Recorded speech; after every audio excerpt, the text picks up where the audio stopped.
आइए हम आपको वीर हनुमान की उस कथा को कहें जिसमें आपने देखा होगा, चित्रों में देखा होगा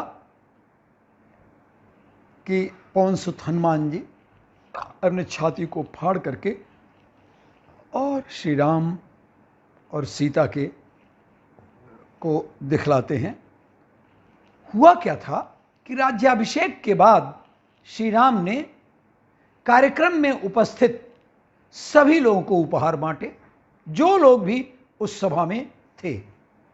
स्वयं भगवान श्री राम ने अपने हाथों से सुग्रीव, विभीषण आदि को भी बहुत से बहुमूल्य मणिरत्न, आभूषण सब कुछ प्रदान किए।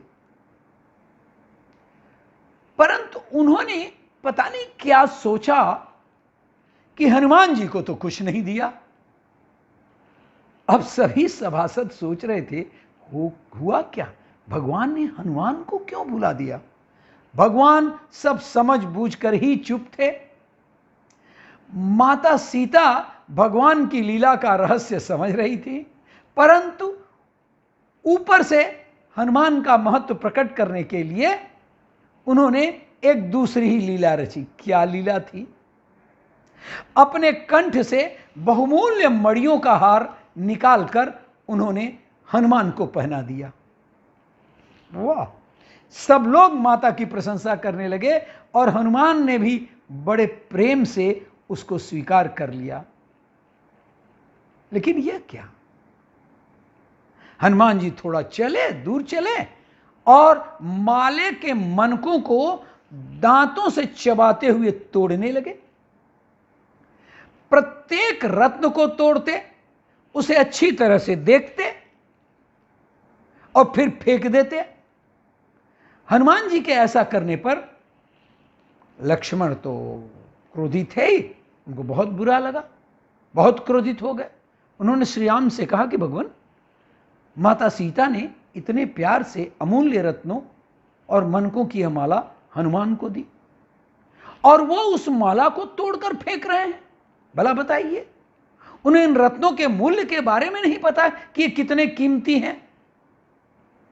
तब श्री राम बोले, भाई तुम मुझे मेरे जीवन से अधिक प्रिय हो। किस कारण से हनुमान ने उन रत्नों को तोड़ा है यह उनको ही मालूम है, इसलिए इस जिज्ञासा का उत्तर हनुमान से ही मिलेगा। इस पर हनुमान जी ने कहा, मैंने यह हार अमूल्य समझकर स्वीकार किया था, माता का यह आशीर्वाद था।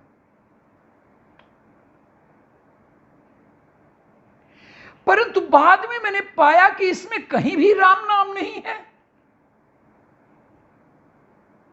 और मैं समझता हूं कि कोई भी अमूल्य वस्तु राम के नाम के बिना अमूल्य हो ही नहीं सकती, अतः उसे त्याग देना चाहिए। यह सीख। हनुमान की बात सुनकर लक्ष्मण ने कहा, हनुमान जी, राम का नाम तो आपके शरीर पर भी नहीं है, तो इस शरीर को क्यों रखा है? अतः हे पवन पुत्र, हे वीर हनुमान, इस शरीर को भी त्याग दो। लक्ष्मण की बात सुनकर हनुमान जी ने अपना वक्षस्थल तेज नाखूनों से फाड़ दिया और उसे लक्ष्मण को दिखाया। हनुमान जी के फटे हुए वक्षस्थल में श्री राम दिखाई दे रहे थे। लक्ष्मण जी इस बात को देखकर आश्चर्यचकित रह गए और तब उन्हें अपनी भूल का, अपनी गलती का एहसास हुआ।